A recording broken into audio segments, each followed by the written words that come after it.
The Good Samaritan, or excuse me, the Samaritan's Purse celebrated a major milestone today. Oh, that's wow. Oh, this is just lovely. There you go. This was the scene in Rockport as the 100th family, helped by the nonprofit, received a brand new home to replace the one destroyed by Hurricane Harvey.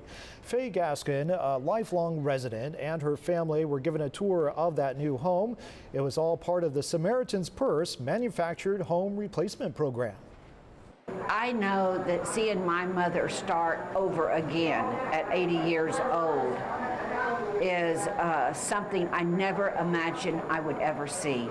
But in doing so, I see the strength that she has. And a big welcome home to Miss Gaskin. Wow, how about that?